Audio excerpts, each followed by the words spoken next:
SC/ST act में अगर as per ला FIR दर्ज नहीं करते तो SHO, SP और DSP जिम्मेदार है। इनके खिलाफ सेक्शन 4 में FIR दर्ज करो।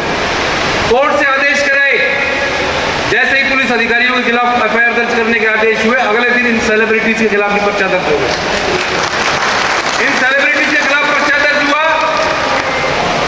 मुनमुन दत्ता सुप्रीम कोर्ट भागी FIR क्वेश कराने के लिए, सुप्रीम कोर्ट ने उसकी खारिज की। कहा तुम्हारे खिलाफ प्राइमा फेसाई केस बनता है, पहली नजर में तुम्हारे खिलाफ केस बनता है, तुमने देश की पर्टिकुलर कम्युनिटी को गाली बकने का काम किया है। युवराज सिंह हाई कोर्ट गया, हाई कोर्ट ने उसकी पिटीशन खारिज की कि तुम्हारे खिलाफ पहली नजर में केस बनता है, उसकी पिटीशन खारिज की। और फिर जितने भी इन लोगों के नाम लिए मैंने, सभी को हंसी एक छोटे से शहर के छोटे से थाने में आना पड़ा, अपने मोबाइल लैपटॉप जब्त कराने पड़े, इनकी अरेस्ट हुई और इनको चार्जशीट किया गया और अब हिसार कोर्ट में इनके खिलाफ चालान पेश होगा, तारीखें भुगतेंगे और इनकी सजा कराएंगे 5-5 साल। तो ये एक उदाहरण दिया मैंने आप लोगों को, छोटी से छोटी चीज भी बर्दाश्त ना करें। ये मैं नहीं कर रहा, ये बाबा साहब कह के गए थे। सभी को एक बार फिर से जय भीम जय भारत।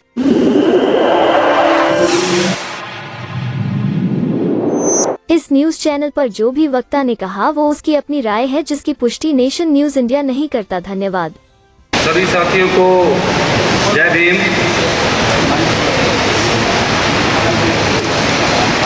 डॉक्टर BR अम्बेडकर की 133वीं जयंती के अवसर पर सबसे पहले डॉक्टर BR अम्बेडकर को नमन करते हुए मंच पर आसीन रेलवे डिपार्टमेंट के सीनियर ऑफिसर्स, हमारे schedule caste railway employ association के जो नेशनल सेक्रेटरी हैं Ashok Kumar ji, retired deputy commissioner excise and taxation RK Poria ji और हमारे इंस्पेक्टर साहब और मंच पर आसीन सभी गणमान्य व्यक्ति और मेरे सामने मौजूद हमारी मातृशक्ति और इस जनसभा में मौजूद हमारे युवा साथी और बुजुर्ग साथी,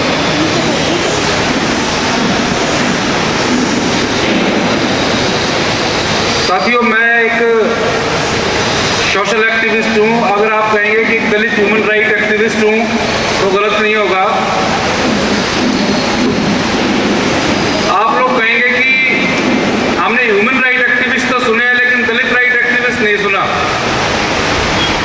क्योंकि हम लोगों ने अतीत में भी इस तरह की चीजें देखी है। अपने समाज के साथ एट्रोसिटी की, डिस्क्रिमिनेशन की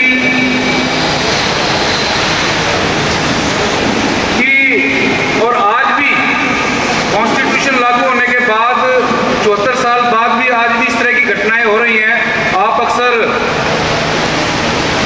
न्यूज़पेपर्स में, टीवी पे, सोशल मीडिया पर देखते होंगे कि जो घटनाएं एक इंसान के साथ नहीं होनी चाहिए। बाबा साहब की जयंती पे अगर हम इस तरह की बातें कर रहे हैं, वो इसीलिए कर रहे हैं कि बाबा साहब जब इस दुनिया में आए और उन्होंने इस दुनिया से रूबरू हुए तो उनका सबसे पहले जो सामना हुआ वो कास्टिज्म, जातिवाद से उनका आमना सामना हुआ। आप सभी लोगों को बताने की जरूरत नहीं है कि उनको इस कास्टिज्म ने, जातिवाद ने स्कूल में पढ़ने की परमिशन नहीं दी। जैसे तैसे एडमिशन लिया तो भी उनको स्कूल के कमरे से बाहर बिठाया जाता था। स्कूल के पब्लिक जो पानी पीने की जगह होती है वहां से उनको पानी पीने की परमिशन नहीं थी। तो तमाम तरह की एट्रोसिटी और अपमानजनक चीजें उन्होंने बर्दाश्त की और उन्होंने इतनी ज्यादा एजुकेशन हासिल की। अभी मेरे साथी अपनी रागनी में बता रहे थे कि आज के समय में भी सभी सुविधाएं होने के बावजूद भी आज के जो छात्र हैं इतनी हाई लेवल की एजुकेशन लेने के बारे में नहीं सोच सकते। तो मैं बात कर रहा था कि मैं एक दलित ह्यूमन राइट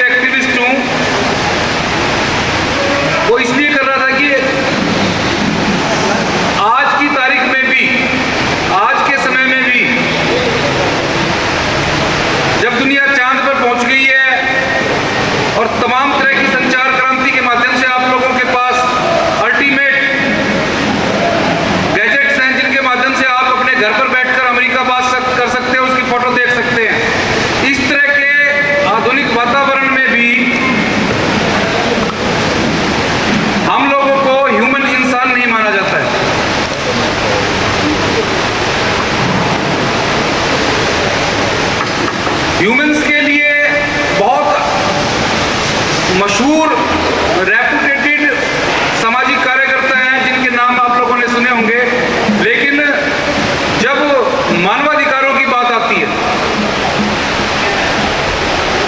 तो सरकारें या मानवाधिकार आयोग, पुलिस, सोसाइटी हम लोगों को अधिकार देने से कतराती है। इसलिए आज भी जाति के नाम पर अगर हम गांवों में जाएं, अगर हम शहरों की मलिन बस्तियों में जाएं, ये दिल्ली की बात नहीं कर रहा मैं, हरियाणा की बात नहीं कर रहा, पूरे भारत में ऐसा देखने को मिलता है। आज भी हमारे समाज को उसकी जाति के नाम से भी नहीं, जाति के नाम पर बनाई गई गाली के नाम से पुकारा जाता है।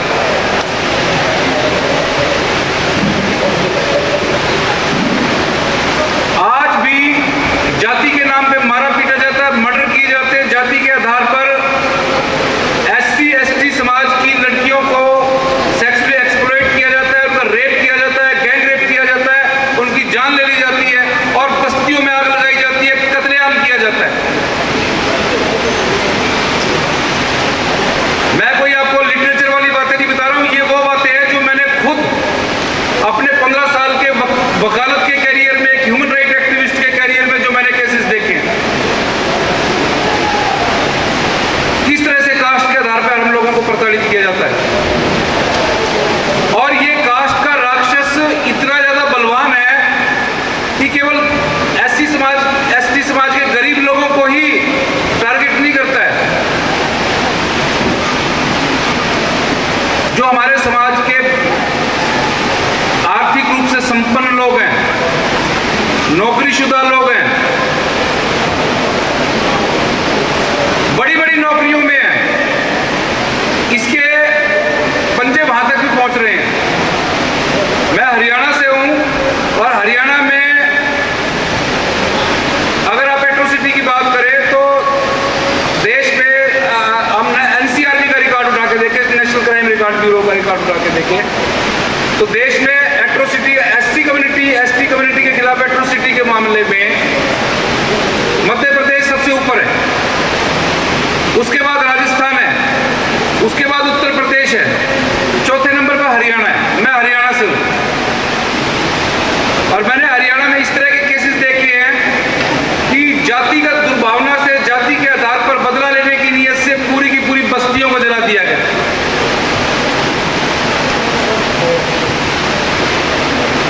हो सकता है कुछ लोगों के लिए ये बात डाइजेस्टेबल ना हो, लेकिन कहते हैं कि सच्चाई बहुत कड़वी होती है और वो सुननी भी चाहिए।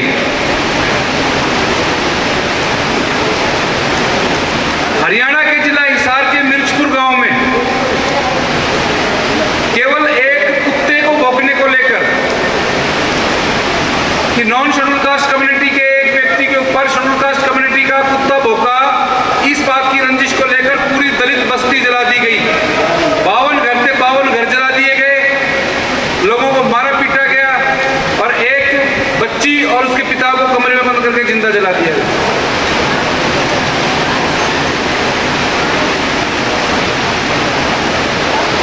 एक SC कम्युनिटी की लड़की को सरेआम सड़क से उठाया जाता है, स्कॉर्पियो में ले जाके नहर के किनारे उसको ले जाके रेप किया जाता है, उसको वीडियो बनाया जाता है और उसको कहा जाता है कि अगर ये बात किसी को कही तो ये वायरल कर देंगे, और उसके बाद भी वो वीडियो वायरल कर दी जाती है। और जब वो वीडियो वायरल करके उसके फादर के पास पहुंचती है तो उसका फादर सुसाइड कर लेता है। मैं इस सब के बीच में सरकार को, पुलिस को क्यों लेके आता हूं? इसलिए लेके आता हूं कि हर एट्रोसिटी के मामले में सरकार ये कहती है कि FIR दर्ज मत कराओ। जो जाति के आधार पर बनी खापे पंचायतें वो भी ये कहते हैं कि इस मामले को कोर्ट कचहरी पुलिस में मत लेके जाओ। DC SP भी ये कहते हैं कि इस मामले को यहीं रहने दो। और जो मैंने आपको रेप का मामला बताया, उसके फादर का सुसाइड वाला मामला बताया, उस मामले में भी पुलिस ने इतनी हीनियस क्राइम की घटना होने के बावजूद भी उसमें FIR दर्ज नहीं की, और FIR दर्ज की तो इस तरह से FIR दर्ज की कि उस मामले में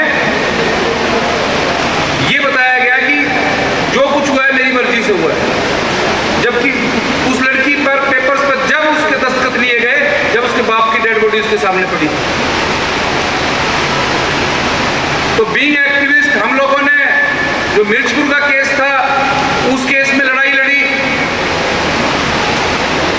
और उस केस में उस गांव के 103 आरोपी जो उस बस्ती को जलाने में थे, लोगों को जिंदा जलाने में थे, उन लोगों के केस को हमने हिसार से दिल्ली ट्रांसफर कराया। और दिल्ली की कोर्ट से दिल्ली ट्रांसफर इसलिए कराना पड़ा क्योंकि जातिवादी गुंडे वहां पर इतने हावी थे कि अदालतों में भी उन्होंने केस नहीं चलाने दिया। और यहाँ दिल्ली की अदालत से हमने विपरीत परिस्थितियों में उस केस में कन्विक्शन लिया। हरियाणा और इंडिया की हिस्ट्री में SC/ST एक्ट में इतना बड़ा कन्विक्शन कभी नहीं हुआ कि 12 लोगों को उम्र कैद की सजा हुई, बाकी सभी लोगों को 5-5 साल की, 2-2 सालों की सजा हुई। और इसी तरह उस रेप के केस में भी जो आरोपी थे उनको हमने अरेस्ट कराया, पुलिस के ऊपर प्रेशर बना के, और उनको अदालत में सजाएं दी। तो ये बात आपको इसलिए बता रहा हूं मैं कि मानवाधिकार की मैंने बातें की थी। रजिस्ट्रेशन ऑफ FIR आपका फंडामेंटल राइट है। भारत का कानून कहता है कि भाई अगर आपके साथ कोई हिनियस क्राइम की, कॉग्निजेबल क्राइम की घटना हुई है तो आपको FIR दर्ज कराना आपका अधिकार है, पुलिस को कार्रवाई करनी पड़ेगी, अरेस्ट करना पड़ेगा। लेकिन कॉन्स्टिट्यूशन लागू होने के 74 साल बाद भी आपके जो कॉन्स्टिट्यूशनल राइट्स हैं उनकी धज्जियां उड़ाई जा रही है। मतलब मर्डर हो गया, डेड बॉडी सिविल अस्पताल में पड़ी है, पोस्टमार्टम हो रहा है, पुलिस FIR दर्ज करने के लिए तैयार नहीं है। मैंने और मेरे साथियों ने 14 दिन तक डेड बॉडीज के साथ सड़कों पर बैठकर धरने दिए हैं, तब जाकर FIR दर्ज हुई है, तब जाकर कार्रवाई हुई है। इसलिए मैं दलितों के अलग ह्यूमन राइट्स की बात करता हूँ। कुछ लोग बोलेंगे कि नहीं, ये पुराने जमाने की बातें हैं, अब ऐसा नहीं होता। लेकिन मैं मोहल्लों की बात नहीं करता, मैं सेक्टरों की बात नहीं करता, लेकिन जो लोग नौकरियों में हैं, हो सकता है आपके डिपार्टमेंट में अच्छे हालात हो, लेकिन हरियाणा में मेरे पास IAS लेवल के, IAS की भी सीनियर अधिकारी, ACS लेवल के अधिकारी, जो एडिशनल चीफ सेक्रेटरी लेवल के अधिकारी, फॉरेस्ट के additional chief conservator, police department के IG, SP, जो SC कम्युनिटी से हैं, इन लोगों की भी FIR दर्ज नहीं होती। तो आम लोगों का क्या हाल होगा, जो गरीब लोग गाँव में रहते हैं, जो गरीब लोग शहर की बस्तियों में रहते हैं।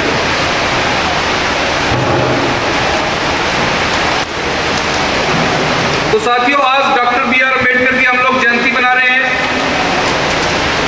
और डॉक्टर BR अम्बेडकर ने हम लोगों को कॉन्स्टिट्यूशन के माध्यम से 3-4 बड़ी इंपॉर्टेंट जो कॉन्स्टिट्यूशन में प्रोविजन डाले थे, अधिकार दिए थे। आर्टिकल 17 में डॉक्टर BR अम्बेडकर ने अपनी एक कलम से जो अनटचेबिलिटी है, छुआछूत है, उसको अवैध, अनकॉन्स्टिट्यूशनल और अपराध घोषित किया था। और इसी आर्टिकल 17 की प्रेरणा से भारत सरकार ने 1989 में SC/ST एक्ट बनाया, जिसके तहत जाति के आधार पर किए जाने वाले भेदभाव या जो कृत्य हैं वो अपराध घोषित किए गए। आप लोग जानते हैं कि आजादी से पहले भारत देश जो है, ये हजारों रियासतों में, छोटे छोटे राज्यों में, जिनके राजा होते थे, किसी का सम्राट होता था, किसी का राजा होता था, किसी का कुछ होता था, इन चीजों में बटा हुआ था। डॉक्टर BR अम्बेडकर को कॉन्स्टिट्यूशन ड्राफ्ट करने का मौका मिला, और उन्होंने अपनी कलम से जब कॉन्स्टिट्यूशन को ड्राफ्ट किया, अपनी एक कलम से भारत को दुनिया का सबसे बड़ा डेमोक्रेटिक कंट्री, सबसे बड़ा लोकतंत्र बनाने का काम किया।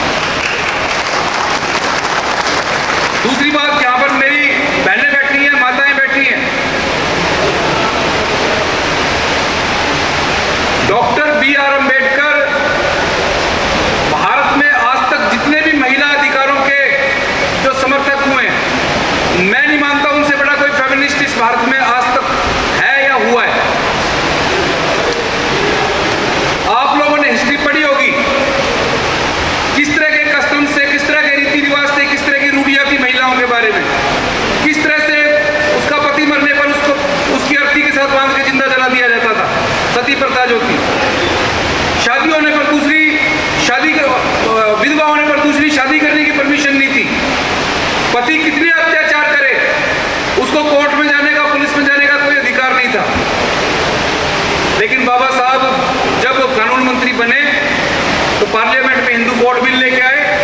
को तमाम तरह के अधिकार दिए, जिसमें अगर वो पति से तंग है तो उसको डाइवोर्स पिटीशन फाइल करने का अधिकार है, उसको मेंटेनेंस लेने का अधिकार है, उसको अपने माँ बाप की प्रॉपर्टी में से हिस्सा लेने का अधिकार है। तो महिलाओं को सबसे ज्यादा शुक्रिया अदा करना चाहिए डॉक्टर B.R. अम्बेडकर का कि केवल SC/ST समाज की महिलाओं की बात मैं नहीं कर रहा, मैं भारत के सर्व समाज की महिलाओं की बात कर रहा हूं। बाबा साहब की देन है जो इंदिरा गांधी जैसी महिला भारत की प्रधानमंत्री बनी, बहन मायावती जैसी महिला उत्तर प्रदेश जैसे देश के सबसे बड़े राज्य की 4 बार मुख्यमंत्री बनी, और आज महिलाएं एक ऑनरेबल स्कोर में पार्लियामेंट में देश की विधानसभा में मौजूद है। ये सारी बाबा साहब की देन है।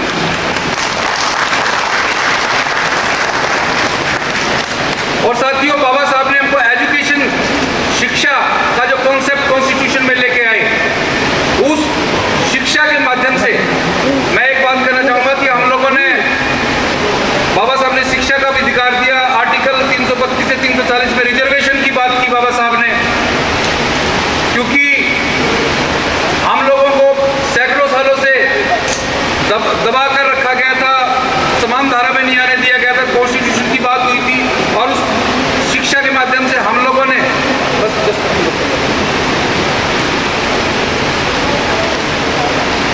जो एजुकेशन की बाबा साहब ने बात की, उस एजुकेशन के माध्यम से हम लोगों ने शिक्षा जरूर ली,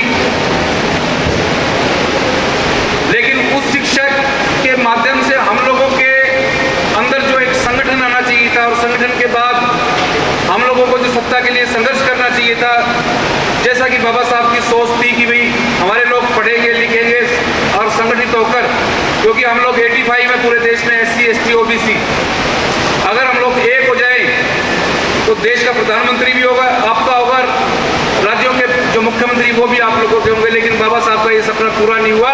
हम लोगों ने एजुकेशन ली, छोटी मोटी बाबू की नौकरी ली, छोटे मोटे सेक्टरों में, कॉलोनियों में अपने घर ली, और हम संतुष्ट हो गए। और रिजर्वेशन में खुश हो गए, छोटे मोटा क्लर्क से हम सुपरिटेंडेंट बन गए, सुपरिटेंडेंट से थोड़ा और ऊंचे ओहदे पर चले गए, लेकिन जहां पर आप लोगों को रिजर्वेशन मिलना चाहिए था, वो रिजर्वेशन आप लोगों को आज तक नहीं मिला। रिजर्वेशन कहाँ आप लोगों को मिलना चाहिए था? रिजर्वेशन आप लोगों को सुप्रीम कोर्ट में मिलना चाहिए था, रिजर्वेशन आपको देश के अलग अलग हाई कोर्ट्स में मिलना चाहिए था। ये लोग पैरेलल गवर्नमेंट चलाने का काम करते हैं। इन्होंने जो फैसले दिए वो सरकार के कानून बनाने के बराबर है, और इतनी ज्यादा महत्वपूर्ण पोस्टें हैं, इनको कोई अपने पद से नहीं हटा सकता। अगर पद से हटाने के लिए भी इनको संसद में महाभियोग इम्पीचमेंट लेके आना पड़ता है। लेकिन आपका रिप्रेजेंटेशन कहाँ है सुप्रीम कोर्ट और हाई कोर्ट्स में? पूरे देश में 1400 के करीब हाई कोर्ट जज है, उसमें आपके 14 जज हैं केवल। सुप्रीम कोर्ट में आपका एक भी जज नहीं है। और जितने आर्मी है, आर्मी में हमारा रिप्रेजेंटेशन 0 है, हम कहीं से कम है क्या? नीति आयोग, IRDA, SEBI, इस तरह की जो संस्थाएं हैं देश में, इस समय कैबिनेट रैंक के 300 से ज्यादा कैबिनेट सेक्रेटरी रैंक के अधिकारी है, जो एक्चुअल मायने में सरकार चलाने का काम करते हैं। पॉलिटिकल पार्टीज की सरकारें 5 साल में आती है, चली जाती हैं, लेकिन ये अधिकारी जो IAS अधिकारी हैं, ये हमेशा बने रहते हैं। इसमें आपका रिप्रेजेंटेशन कितना है? कहने को एजुकेशन लेके हम IAS IPS बन गए, लेकिन आपके लोग खुड्डे लाइन पोस्टों पर हैं। आपके IPS अधिकारी जिलों में SP की पोस्टों पे नहीं है, आपके IAS अधिकारी जिलों में DC की पोस्ट पे नहीं है। तो बाबा साहब की जयंती पर केवल जय भीम किया, उन साहब ने गौतम बुद्ध की कुछ चौपाइयां सुनाई और यहाँ पे भंडारा खा के हम घर चले गए, इससे कुछ आने जाने नहीं है। बाबा साहब ने जो बातें कही थी, शिक्षित बनो, संघर्ष करो और संगठित होकर सत्ता में आओ। दूसरा, एक बात बाबा साहब ने ये कही थी कि भाई गुनाह करने वाले से, जुल्म करने वाले से, जुल्म सहने वाला ज्यादा बड़ा गुनहगार है। हम लोग खास तौर पर कर्मचारी वर्ग, अधिकारी वर्ग केवल इसलिए एट्रोसिटी, भेदभाव सहते रहते हैं कि कोई हमारी नौकरी से पहले कभी चार्जशीट ना जाए, कोई स्पष्टीकरण ना आ जाए, कभी पेंशन जाने से पहले हमको घर ना बिठा दे। अगर जिस तरह से हमारे साथियों ने all India railway employee association बनाई है, इस तरह के मजबूत संगठन बना के हर डिपार्टमेंट के लोग रहें, तो किसी की इतनी हिम्मत नहीं होगी कि आप लोगों को छेड़ सके। हम लोग कोई, हमारे लोग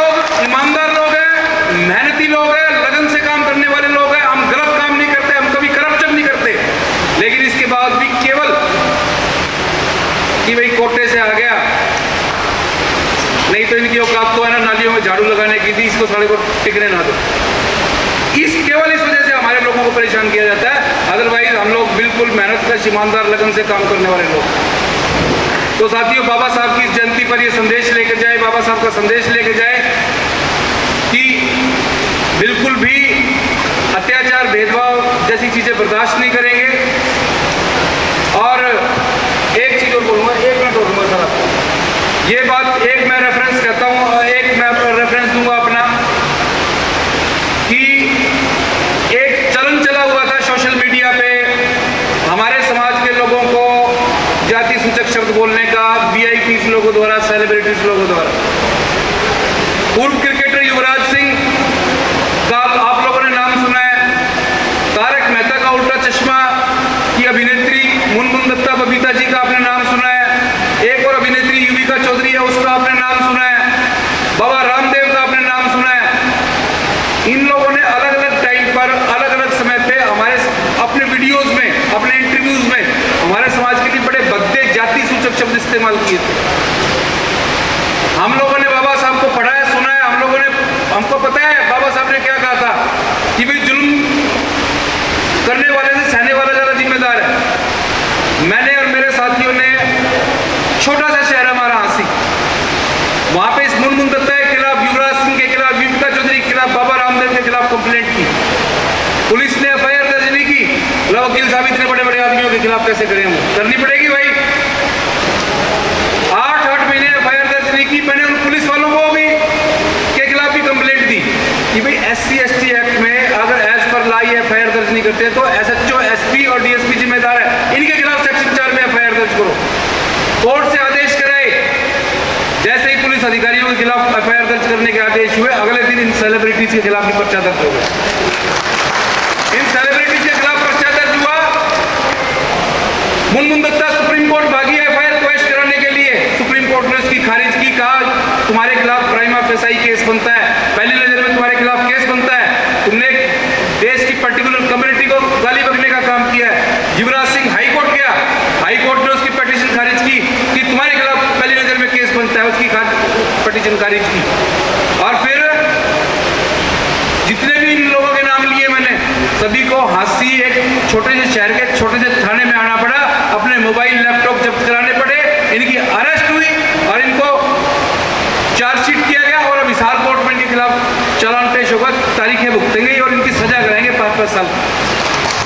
तो ये एक उदाहरण दिया मैंने आप लोगों को, छोटी से छोटी चीज भी बर्दाश्त ना करें। ये मैं नहीं कर रहा, ये बाबा साहब कह के गए थे। सभी को एक बार फिर से जय भीम, जय भारत।